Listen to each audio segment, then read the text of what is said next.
Hi, I'm Paris, and I'm not much of a vlogger. The format I prefer is the product review, but a situation has come my way that lends itself more to vlogging. Now, you may have noticed I haven't been posting many videos lately. It's been a pretty busy couple months, and I would much rather have been doing videos than going to the testing and exams and scans that I've been going to. But last month I got my diagnosis of prostate cancer. Now, they didn't catch it early, but neither do the scans show that it has spread. So I'm sort of in the middle in terms of weighing the treatments that I should have, because of course I want to take care of it as quickly and thoroughly as possible. But there are also quality of life issues, because when they do surgery or other things to fix that up, there are some other functions that may go with it. And so this time tomorrow I should be done with my first dose of chemotherapy. I'm nervous about it, both the long list of side effects as well as how effective it will be, but I'm also excited to finally be doing something about this. So if you've dealt with prostate cancer, then you might think, well, my order's a little out of whack. Normally chemo is the last thing they do and only if they need to. The doctor here in Austin said, I don't want to take that approach with you. He said, you're still young, which was nice to hear. But he said, since you're in your 50s, we want to look, instead of at a 5 or 10 year window, we want to be looking at 15 to 20 years. Well, I like the sound of that. He said, to get you there, we want to start with the chemo. He said, now your scans don't show that it has spread anywhere else, but you have the cells, they're out and about in your body, even if they haven't taken up residence somewhere. He said, with you, want to get ahead of it to try to give you the best chance of not being on those hormone suppressing drugs for the rest of your life, because if you're on those longer term, if the cancer doesn't get you, the cancer treatment might. So the plan is, rather than chase the cancer for the next 10 or however many years, to get out ahead of it, very aggressively now, do the chemo, 4.5 months, then surgery, then some radiation, and then another couple years with the hormone blocking medication. And at the end of that, go off of all the things and see, and hopefully don't see any numbers rising up, and I'll be done. And having finished my first week of chemotherapy, I thought you might like an update on how I'm doing. Well, today, I actually feel fairly good. However, days 3, 4, and 5 after my infusion, I was not prepared for how I was going to feel. At the pre-chemo counseling, where they go over everything involved with chemo, and you have to agree this is a course you'd like to do, they have the long list of possible side effects, and it says at the top, you may experience some or none of these, which really wasn't that helpful because there's a long list. I think it would be better if it said, it's likely you'll experience at least some effect of a number of these, because that's what I found to be the case. There were only a couple that were really bad, but I had a taste of quite a few of them. But to go back to the day of my chemo infusion, it was October 30th, so it was the day before Halloween. I was very nervous going into the center for this. What made it so surreal, though, was the day before Halloween, all of the staff and the nurses were all in costume. So I had a goblin drawing my blood, and then a pirate came up to hook up the IV in these different things, and a princess ended up being my care nurse while I was having my chemo infusion. So it was a weird day to start something so life-changing, but it really wasn't as bad as my brain had built it up to be. Of course, it's unpleasant having the IV, but I think what made the most difference, they give you a couple drugs in advance of the actual chemo. At least this is my experience. Again, for everyone else it may be different. But to reduce the nausea and some of the other side effects, they gave me, I don't know what all, something and a steroid.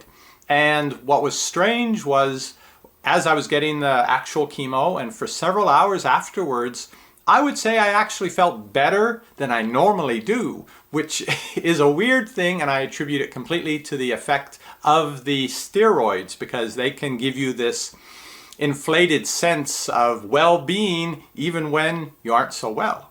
But being under the influence of steroids does help pass the time.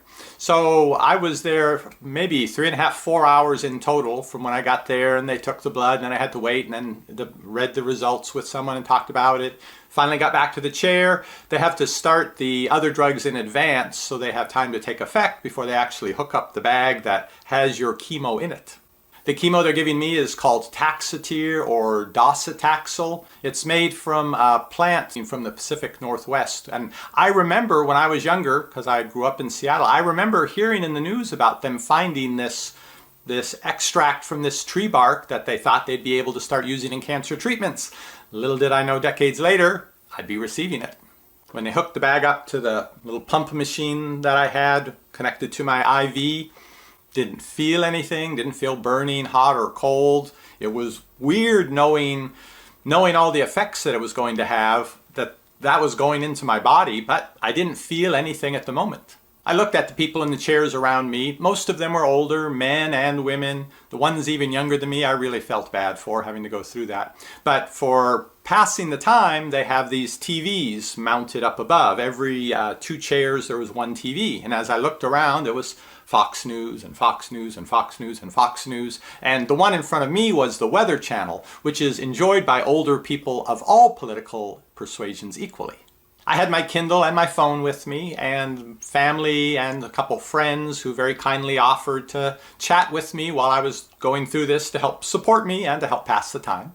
The problem with both those options is you need your fingertips to type and to turn pages on the Kindle. And Taxotere, one of the side effects that I really do not want to have, and fortunately haven't had a sign of yet, is neuropathy, which is the pins and needles stinging in your fingers and your toes, because the chemotherapy can damage the very small nerve endings there. Now, there is a way they found to help reduce the likelihood of that, and that is to have the ends of your hands, the ends of your feet in cold packs. I had assumed they would provide those there. They've got pillows and blankets and water, whatever you need. They're very nice about bringing you things. But when I asked one of the I don't remember which character it was, an Alice from Alice in Wonderland maybe, about getting an ice pack, they brought it over and they just looked at me kind of quizzically and asked, I want it placed somewhere. I said, oh, that's okay. And so I had it. I thought, well, is this what you get? Well, I guess I'll use it for my hands. So I had it sort of wrapped around my fingertips. And then my chemo nurse came by a little later and saw that and said, did you want those for your hands and your feet? And I said, oh, yes, please. So I got 4 of them. And it's hard to balance them on your feet because I was thinking you sort of stuck your fingers and toes in them, but I was told by my chemo nurse that no, you put the cold pack over the backs of your fingers and over the backs of your toes and part of your foot. Well, it's hard to balance in your socks. So anyway, the balancing act on both the backs of the hands and the feet also helped to pass the time, but it made it so I couldn't use my phone or my Kindle. So after that experience, I went online and bought these. These are cold pack mitts that you put in your freezer the night before, and then you bring them with to chemo, and they've got the packs that will fit right where you want on your hands, and these are the slippers that work the very same way, so the cold will all be going right where it needs to go and reducing my risk of getting that neuropathy in fingers and toes. I'll be trying these out on the day of my next infusion in about a week and a half, and then I'll do a review. They finished up the chemo, took an hour and a half, then they put up a saline and they flushed it for a while, and they just wanted to make sure how I felt. I started a notebook where I've been recording the different symptoms that I've had as the days have gone by. And it's kind of funny, on the first day I actually wrote, felt fine during infusion, actually felt better than usual afterwards. Might be effect of the steroids.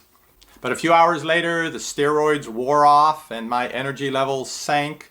The Taxotere, like a lot of chemo drugs, it goes in and kills off fast-dividing cells, which are what cancer cells are. But you also naturally have fast-dividing cells, lining of your mouth, lining of your intestine and colon, so you can sort of lose a generation of those where everything sloughs off. Skin cells, hair cells, I'll tell you about that in a minute.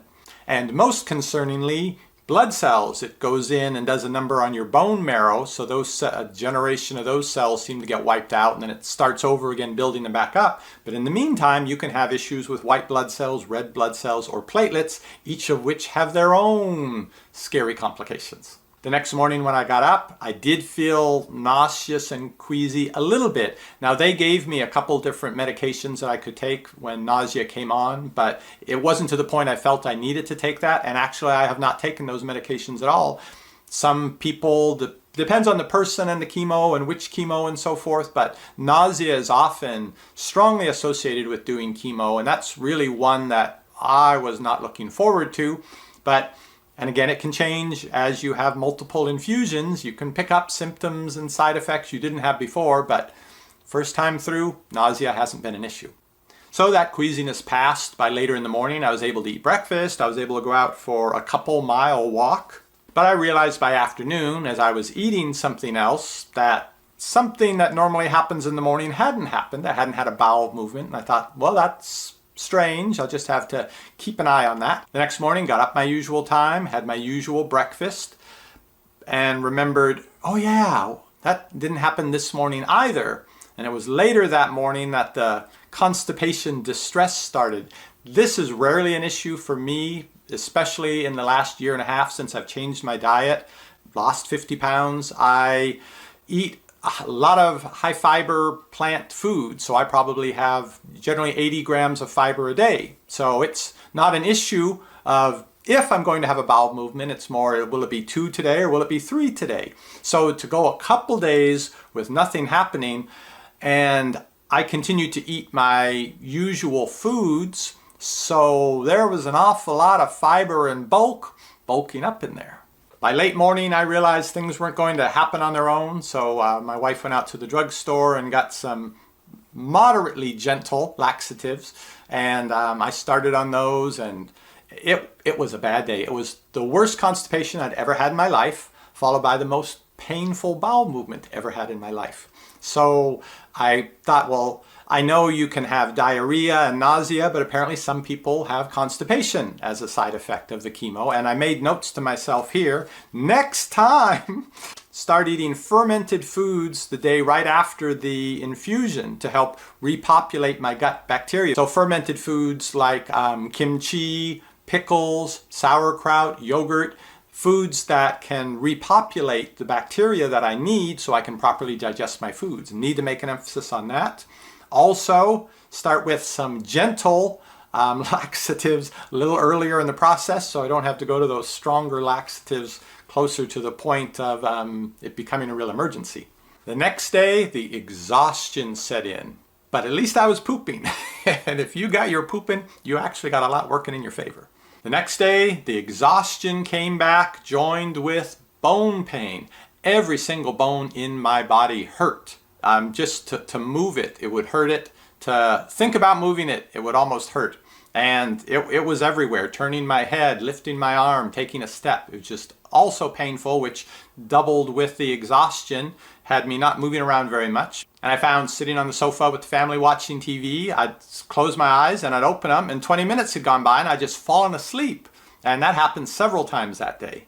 I was expecting some changes in taste. I was told that that could happen, and there's only one that's happened so far, but it's pretty consistent, and that's when I normally have a banana in the morning with my breakfast, and when I'd eat the banana, it would taste so creamy. It was almost inedible because it was just so creamy. And then I found when I was brushing my teeth, all the foam of the toothpaste was just so creamy, it was almost making me sick.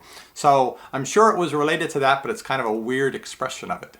That same day, the skin on my scalp and my face started to feel tight, and I used the word crunchy in here. I'm guessing dried out. And that's also the day I noticed, just running my hand through my hair, that, oh, there's a few hairs. I could normally do that and there'd be 1 or 2, and this was to the point maybe there'd be 3 or 4. So it wasn't a lot of hair loss, but it was starting. That brings us up to Friday, which was 1 week after my infusion. So that's the day I go back for my blood test, and feeling much better. When they asked, do you have pain today? Really, I couldn't say that I did. And so it was all going well. Of course, they gave me a little pain, poked me and took 5 tubes of blood, and everything looked pretty good except my white blood cell count, my mature white blood cell count, is down to 0. So that meant I was sitting in that waiting room full of people, pretty much with myself having no functioning immune system. It's scary to think about. Every breath I take, drink of something, I eat something, there's so many opportunities for any kind of organism or bacteria, virus, anything to get in and start doing stuff, and I have no protection against it. I was not happy to hear that, and the nurse practitioner who was going over my results with me also seemed kind of concerned. Let's see how your system does on its own, if it can get its numbers back up again in a few days' time. What they did do, just out of an abundance of caution, was to put me on an antibiotic. augmentin. I'll find out this Friday, so in a few days' time, they have me back in again for another blood test and see how my white blood cell count is doing. And seeing how it responded after my first infusion, I'm guessing we can go by that to see where my days I need to be extra careful are after my future infusions. I stayed home all weekend. I did go out in the morning for my walk, but I went out while the streets were empty, and if there was anyone out walking their dog, I crossed the street and gave everyone a wide berth and had my mask as well. And all of my family here has been very nice about staying in and not going out, possibly being exposed to something and bringing it home. So they're having to hang out at home as well. Oh, and the last thing, the hair. I still have it, but it's going faster each day. A few days ago, it was those 3 or 4 hairs that would come out. And in the shower, it took a little longer to shampoo because you keep, feeling those hairs on the back of your hand and washing them off. And it kept going on like, is this ever going to stop? And then today it was a noticeable amount of hair coming off, shampooing and combing my hair as well. I actually found if I just sort of run my hand through my hair and give it kind of a yank, oh yeah, there's some hairs just come out with that little bit of encouragement. I think I'll go start my Christmas shopping and try to get some clues on what my family would like and get them some really nice things to show them the appreciation I have for how they're taking care of me. I appreciate you watching this video, and I'll see you on the next review. I'm headed back tomorrow for my second chemo infusion. So these are cold therapy gloves from High Fine Care, and these are reusable cold slippers from Rapid Relief. I better get slippers and the gloves in the freezer now, move the frozen vegetables around and make space for all this stuff, and I'll see you on infusion day tomorrow. So about 20 minutes in, the slipper is working well. It was a little stiff at first, but it's warmed up some. I am a little concerned that it may not last a full hour. I might need a second set of slippers. And the glove has been very good. Also kind of stiff at first, but it's holding up pretty well. Had some trouble getting the thumb in with some blue liquid in there to keep it cold, but it's definitely going to last at least half an hour, and since I have 2, it should last me the whole time. And a week post-infusion, no numbness or tingling in the hands or feet. Thank goodness, still got 4 more infusions to go, but you can be sure I will be lugging these along to each of those. Now the mitts were great. Having the extra set of cold packs to put in to keep the cold going was good. The only thing I might have done differently is I might have brought a set of very thin cotton gloves to wear to put on my hands before putting them in these, because this material isn't quite as thick as I thought it was, and for the first 10 minutes it was almost painfully cold on my hands. Whether it's for yourself or as a gift for a friend who's going to be going into chemo, I think it's a great idea to take charge, take control of as much as you can over what's going on with your life. And if you can reduce the side effects, definitely worth doing. And on that same note, I did one thing differently before my second chemo infusion that made a huge difference in reducing the side effects. It reduced the bad days by 1 whole day, and the days that were bad weren't nearly as bad. I did one thing differently, something I'd been reading up on and researching. There are actually clinical trials about it, and you can do it and put yourself in charge of reducing your side effects. Fasting for 1 day before having your infusion. I'm not a doctor, but if it's something you haven't heard about, someone hasn't suggested it to you, I would ask my doctor about it, because there are clinical trials right now to see if this ought to be a widespread thing, advising people to fast day or 2. They're experimenting with it before their infusion. And I'll do a whole separate video about that. But it's great that there are things you can do to put yourself in charge of what's going on. I'll explain more about fasting and chemotherapy in another video, and I'll see you on the next review.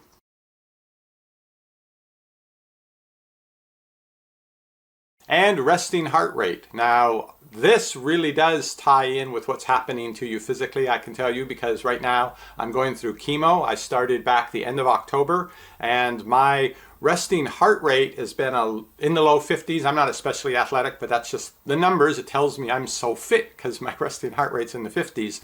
But that has followed a pattern after each chemo infusion, which I showed to my doctor and said, does this mean anything? And they said, well, it could be this or that. But sometimes it's nice to have something you can actually show and say, look, this is what my body was doing, rather than just say, well, I've been feeling this way. I think they tend to discount that more. Whereas if you can show them an actual graph of something that was being measured, that they do have to take seriously. And for those of you following along on my chemotherapy adventure, I am now halfway through. My third of 6 infusions was a week ago Friday, and that day after I got back home, some family members said, hey, you're halfway through. And I said, no, not yet. Got to get through the week of misery first, which I've found for me, that first week after each infusion, those are the bad days. Once I'm past those, then I'm halfway through.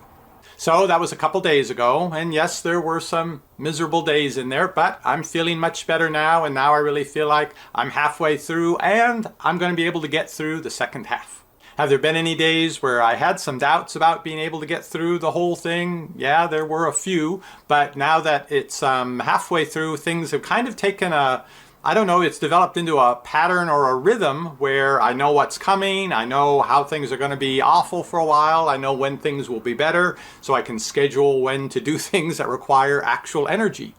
Part of it, I think, is the human ability to adapt to whatever circumstances you're dealt, and it just sort of becomes your new normal. But part of it, I think, is I've paid attention to my body through this, and I've continued to read and learn more, and so I've found some ways that I can minimize going to the very lowest parts of those bad days. So instead of it being like this and like this, it's a little bit more like this. As for my numbers and status right now, well, I have some good news to report. Since I have prostate cancer, the way they measure how you're doing with that is your PSA, prostate-specific antigen. It's produced by the prostate, and so if you have cancer, those numbers tend to go higher. And when I started all this, what actually clued myself and the doctors in to the fact that I had prostate cancer was a very high PSA level. Normally it's less than 4, and mine was in the 30s.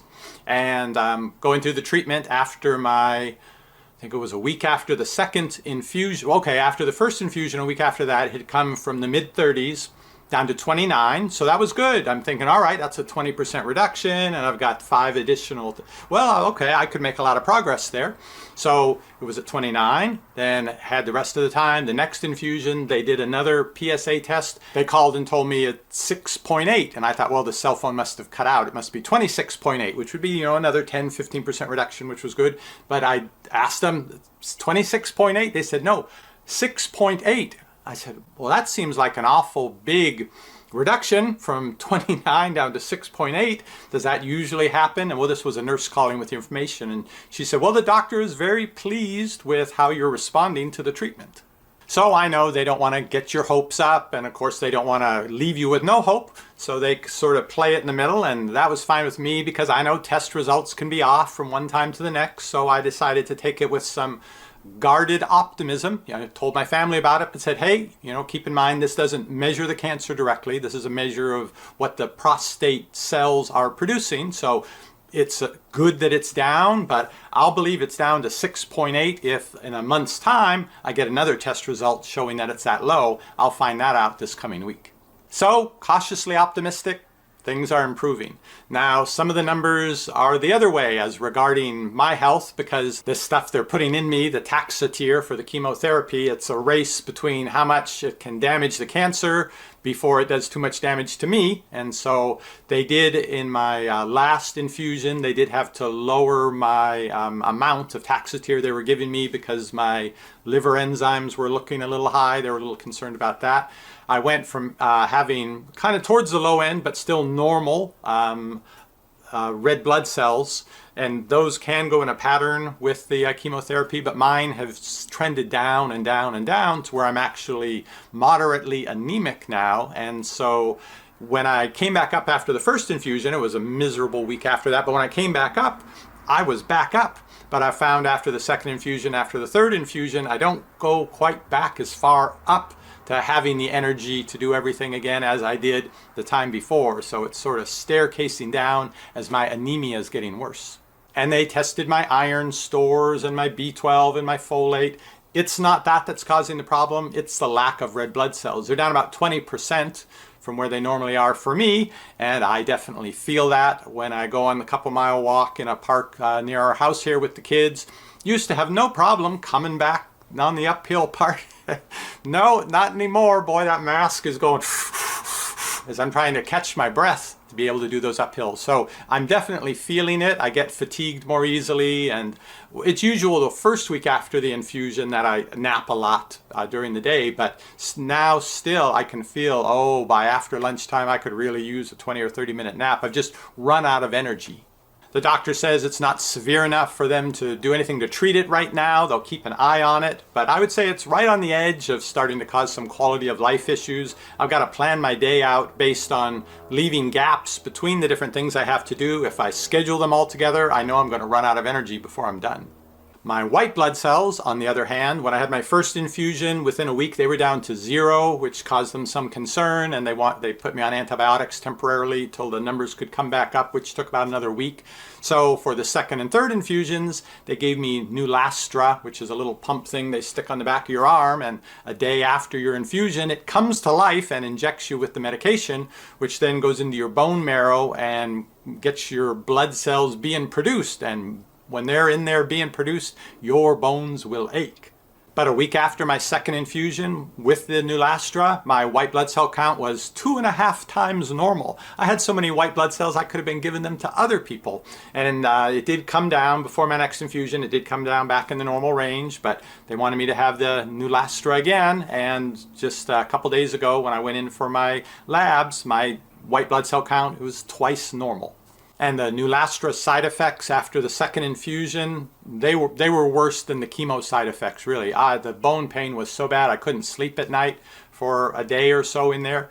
But they did advise me about taking some allergy medication. It seems to reduce those symptoms. So I started that a day before I was anticipating the bone pain. This time around, very mild, so that did work. So as I said, getting into a kind of normal routine with all these abnormal things happening, but you know they're going to happen, and you find the ways to minimize the bad parts and to accentuate the good parts. Speaking of which, the fasting the day before having the infusion, I did that again the last time as well, does make so much difference. I was looking through my notebook at all the list of complaints I had after the first infusion and how severe it was and how many days I would consider really bad. So I'm finding these ways to get through the difficult parts, which can't be avoided, but they can be minimized.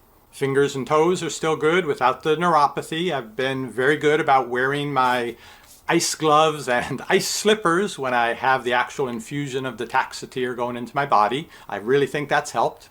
What I haven't avoided though, and I think I might need to wear an ice ski mask to avoid that, is a very drying effect of the skin all over.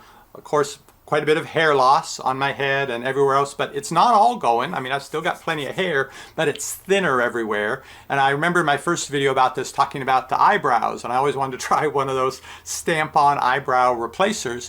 So when I'm looking in the mirror like this, my eyebrows look a little thinner, but they still look like eyebrows. But I found if I look up and sort of expand it, I can see the individual hairs now in the eyebrows. So it's actually getting that thin, which is thin enough to be noticeable, but it doesn't seem to be thin enough that I can start stamping on new ones. And I said from the beginning about the hair, I just let it do its thing. If it was going to fall out, that's fine. The only thing I didn't want was for it to get so scraggly looking. So I was okay with hair that looked like Doc Brown from Back to the Future, but I'm afraid it's getting more like Riff Raff from the Rocky Horror Picture Show. Let's not do that time warp again. So my youngest daughter, Jimena, has been brave and has been cutting my wife's hair. I guess really more trimming it than doing a full cut. So I may let her have a go at this and just sort of put what I have left right around here and get rid of the Riff Raff part of it. The other reason though that I feel like I'd need an ice ski mask to try to reduce some of the effects is the dry skin, and I think some collagen reduction that's happening everywhere. And I've noticed on my face that, I'll just make a neutral face here. Was that neutral? Well, I've noticed the lines. Well, of course, I've always had the wrinkles, but I've noticed like here around my jaw, these lines now I'm going to look over here at the monitor and see if I can accentuate them. They've gotten so deep set, and I think it's a combination of the dry skin, but also I think the lack of collagen. And I've read that Chemo ages you. It can age you emotionally and mentally, but physically it actually makes you look like an older person because it accelerates some of those things that will normally happen to you when you get older anyway. Now, whether they come back after the chemo or not, that I'm not sure. I assume once you stop killing off and damaging the cells that produce the collagen, some of it will come back, but some of the age just may remain. My appetite's pretty good. My weight has stayed in the 180s, between the low to upper 180s, depending on where I am in the cycle. My attitude, well, on the days that I feel miserable the whole day, there's so much discomfort, I'm probably sort of surly to people that I'm dealing with, but the other days I try to have a good attitude. And the one thing I've found that's helped most with going through my chemotherapy sessions is fasting the day before my infusions. Now, this isn't for everyone. I'm not a doctor. I'm just telling you anecdotally what my experience has been.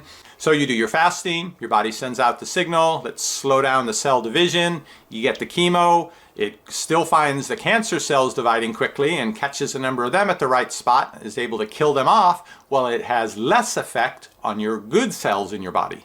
Makes sense, right? Made sense to me when I read about people having these good experiences, well, the reduced side effects at least, after having fasted before their infusion. And the explanation for why it was happening, I thought, yeah, that makes an awful lot of sense. So what has my experience been with fasting before chemo? Pretty darn good, really. Quite a noticeable difference. It's generally about 40 hours of fasting before the infusion. Then the morning of my infusion, I go into the oncology center and I'm there about 3 to 4 hours. Then when I go home, I don't eat anything for 6 hours afterwards. Why? Well, I don't think the chemo is only doing stuff while they're actively putting it in you. I think there's probably still some of it running through you for a while afterwards. If I were to, as soon as I got done with the chemo, went to a drive-through and started eating again, well, that's going to send the signal out to the body, I'm guessing, that, okay, we got nutrition again, let's get dividing. So it's possible it would kick that activity back on in my body while there was still chemo floating around, and I really wouldn't get the full benefit. But then instead of bad days 1, 2, 3, it was only bad days 1, 2. Doesn't mean the third day was great, but I wouldn't qualify it as one of those really bad days after chemo. So it reduced the duration of my side effects by about 30%. It went from 3 days to 2 days of really bad times. And on those 2 days that were still pretty bad, they weren't as bad as they had been after the first infusion without any fasting. I would guess again that the severity of the symptoms was probably reduced about 30% as well. Again, this I'm sure isn't for everyone. If you're someone that finds yourself losing weight as you're going through chemo, it definitely could be a bad idea. So it's something you want to talk to your doctor about before trying it out first. But the hunger pains, the little bit of discomfort, the maybe grumpiness you get when you don't eat for that period of time is nothing in comparison to having a bad day post-chemo infusion. So you're trading a little bit of discomfort to save yourself a whole lot. So if you're interested, you and your doctor will have to decide if it's right for you. But anything that can make chemo more bearable is worth looking into. And I'll see you on the next review. Hi, I'm Paris, and I've been doing some videos going through my prostate cancer diagnosis and treatment, which is currently chemotherapy. And I realized I've tried to pick the days where I've felt my best to do the videos about this, but there are plenty of days in the process where you just feel crappy, and so it seems only fair to be representative of what really goes on to record, like on today, one of those crappier days. Now it's good news actually today, because I just finished my last of 6 chemo infusions 3 days ago, which means today and tomorrow are probably going to be my worst days for the side effects of just feeling so crummy overall, and the bone pain, joint pain, muscle pain, everything tastes like I've got an iron tablet sitting in the middle of my tongue. So the good thing is, for the time being, I'm done with the chemo, but I still have to get through the side effects from the last infusion. Now, a few weeks ago, I was researching something on chemo, and I found that some chemo centers have a bell that you ring after your last infusion. And I actually saw that there were printed party plates about congratulations on completing your chemo. So there's a thing to it to congratulate people who've been through it. I think probably it's better to wait another week or so after the last infusion until the person has gotten through the worst of the side effects of it. But most people are understandably delighted to be finished with it, but not everyone is, and strangely I found I'm one of those people. As miserable as the months of chemo are, you have a game plan. You've decided with your doctor what you're going to do. You're getting treatment. You're doing something about the cancer. And there's a pattern to the whole thing about the visits and the blood work and when you're going to feel terrible, when you'll start to feel better, and then they knock you back down with the next infusion. And so there's that, not pattern, there's that, not redundancy. Come on, what's the word?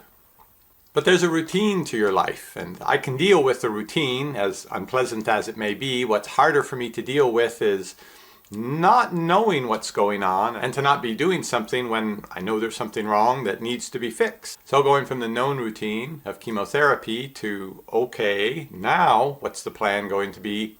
It makes me nervous.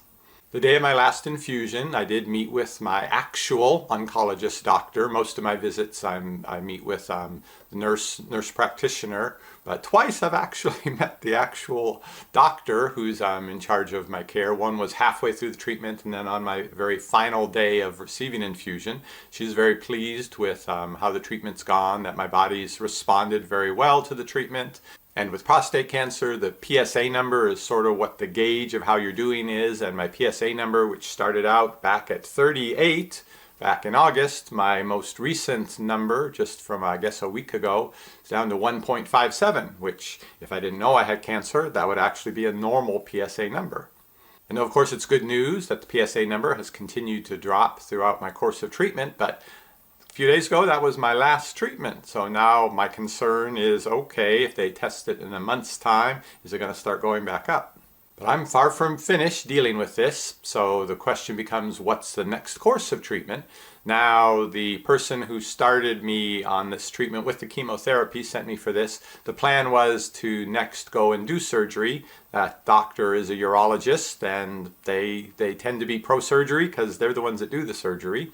And so my oncologist, who I saw just a few days ago, said we're basically going to return your care now to your urologist, and that we're going to send you for an MRI to see how things look, and then we'll have you come back one more time so I can go over that with you. You also go over it with your urologist, but that it's very likely with my particular urologist that he's going to recommend surgery as the next step. But just the way that she said it made me think she was kind of saying, now there are other options. Of course, this surgeon is going to recommend surgery, but you might want to look around and see, depending on what we find, what might be the best option for you. So I've been back online, reading more articles. I've got a couple more books to see all the possible options. The book I just downloaded, I haven't started reading yet, is about proton therapy, which is external radiation, but it's a special way of doing it that's ultra precise, and the radiation doesn't cause as much damage to surrounding tissues. So that was sounding pretty good too. The surgical option just seems so final. Once they go in and cut things out, there's no going back. And if there's any collateral damage of the nearby nerves that affect other function down there, well, then that's just how that goes. So considering that, it does make me want to look into other options that may not have as large a risk of those side effects. So it's all a big jumble going through my head, all of these different considerations, and my head's not in the best place right now, what they call chemo brain or chemo fog, where you can't think clearly sometimes.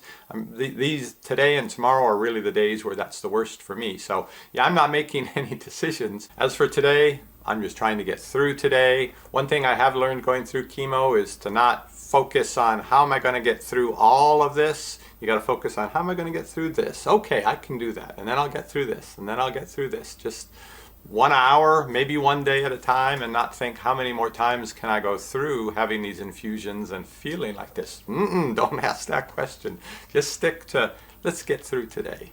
I'll just have to keep in mind that I'm doing better than I was, and some days that's just got to be enough. And I'll see you on the next review. And I finished my last chemo infusion just over a month ago, and I am feeling so much better. The number one thing for me has been the anemia, the low red blood cell count. Mine was down by about a full third there at the end, and I could really feel it. You just don't have energy, and though I haven't had a blood test in the past couple weeks, I can tell both from how I feel and from the results on my Fitbit of my resting heart rate that my anemia has really improved.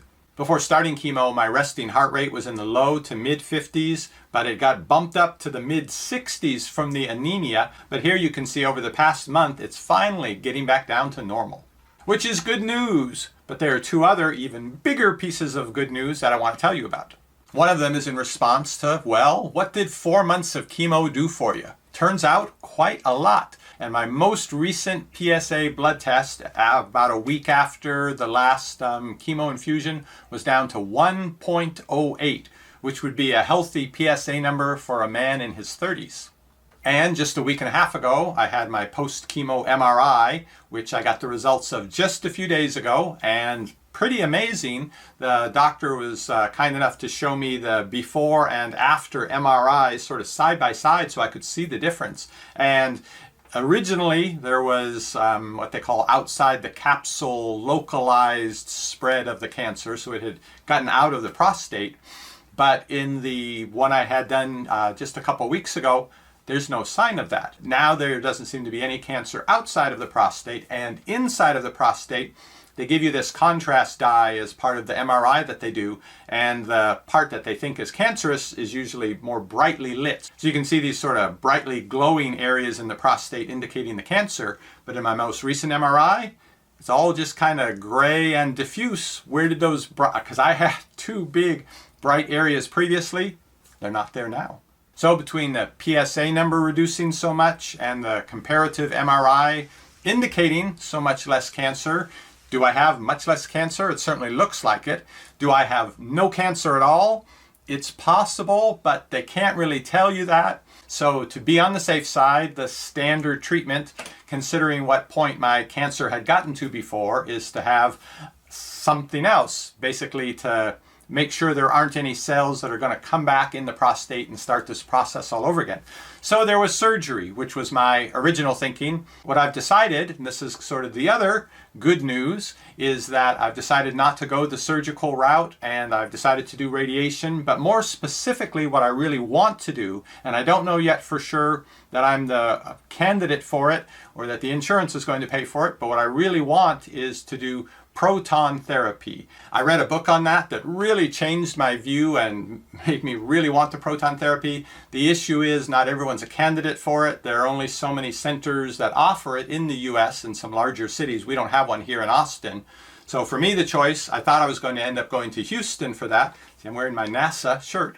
But it turns out where I've been receiving my chemotherapy, they're affiliated with the center in Dallas that has the proton therapy. And I'm very happy that after being referred by my oncologist, they've agreed to have me come up to Dallas next week for a consultation, and they're having all my scans and information sent up there, see if I'm a good candidate for it, so hoping I am. Seeing if the insurance will pay for it, hoping that works out too. My attitude towards the prostate cancer, I guess, has changed a little since my original diagnosis. It was advanced prostate cancer, and my numbers were awfully high, and the doctors I talked to looked kind of worried when they explained it to me. My thought at the time, my overriding thought is I'm going to do whatever is necessary to get rid of the cancer and be around for my family. But now that the chemo has been so effective, maybe I'm a little bit more spoiled because I'm certainly being a little bit more picky, saying, okay, if I'm going to be around all these extra years, I'd prefer not to be incontinent or impotent throughout that time. So I'm being sort of picky on which treatment I'm going to get. And even to me, that seems a little presumptuous. Like maybe I should just be thankful that they might be able to cure my cancer and not be picky about which treatment I'm getting. So those are my good news announcements for today. I'm feeling much better. The chemo seems to have done a really knockout job on the cancer. And for the final part of my treatment, it looks like I have a chance anyway of getting into receiving the type of treatment I really want.